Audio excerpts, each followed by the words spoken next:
Hello guys, ഇന്ന് നമുക്ക് കൊച്ചിക്കാരുടെ സ്വന്തം തേങ്ങാച്ചാറുണ്ടാക്കിയല്ലോ.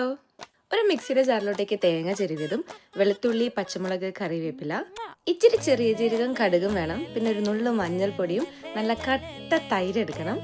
കുറച്ച് വെള്ളം കൂടി ഒഴിച്ചിട്ട് നന്നായിട്ട് ഇതുപോലെ ഒന്ന് അരച്ചെടുക്കാം. നിങ്ങൾക്ക് വെള്ളം വേണമെങ്കിൽ എണ്ണ ഒഴിച്ചു കൊടുക്കാം കേട്ടോ. ആ മിക്സ് ജസ്റ്റ് ഒന്ന് ചൂടായി വരണം. അപ്പോഴേക്കും നമുക്ക് കടുക് വറുത്തിടാം. വെളിച്ചെണ്ണയിലോട്ടേക്ക് കടുക് ഇട്ടിട്ട് അതൊന്ന് പൊട്ടിക്കഴിഞ്ഞാൽ നമുക്ക് ചെറിയ ഉള്ളി ഇതുപോലെ ഒന്ന് അരിഞ്ഞിട്ടെടുക്കാം. ഉള്ളിയൊക്കെ ഒന്ന് അത്യാവശ്യം നല്ല രീതിയിൽ ബ്രൗൺ കളർ ആയി കഴിഞ്ഞാൽ വറ്റൽമുളകും കറിവേപ്പില ഇട്ട് കൊടുക്കണം. ഇനി ലാസ്റ്റ് ആയിട്ട് ഒരു നുള്ളു മുളക് പൊടി ഇട്ട് കൊടുക്കാം. എന്നിട്ട് നന്നായിട്ടൊന്ന് മിക്സ് ചെയ്യാം. കരിഞ്ഞു പോവാതെ പ്രത്യേകം ശ്രദ്ധിക്കുക. ഇനി ഈ മിക്സ് നമ്മുടെ അരപ്പിലോട്ടേക്ക് ആഡ് ചെയ്ത് കൊടുക്കാം. ഓവർ കിടന്ന് തിളപ്പിക്കരുത്. നമ്മുടെ തൈര് ആഡ് ചെയ്തുകൊണ്ട് തന്നെ ഇതൊക്കെ പിരിഞ്ഞു പോകും. അടിപൊളി കറിയാണ്. നമ്മുടെ മോരുകറിയൊക്കെ ഇല്ലേ, അതിൻ്റെ ഒക്കെ ഒരു വേറെ തന്നെ ഒരു ടേസ്റ്റാണ്. ഇത് നമ്മുടെ ബീഫിൻ്റെയും നല്ല മീൻ മുളകിട്ടയുടെ കൂടെയൊക്കെ കഴിക്കാൻ നല്ല ടേസ്റ്റാണ്. ഒന്ന് ട്രൈ ചെയ്ത് നോക്കൂ.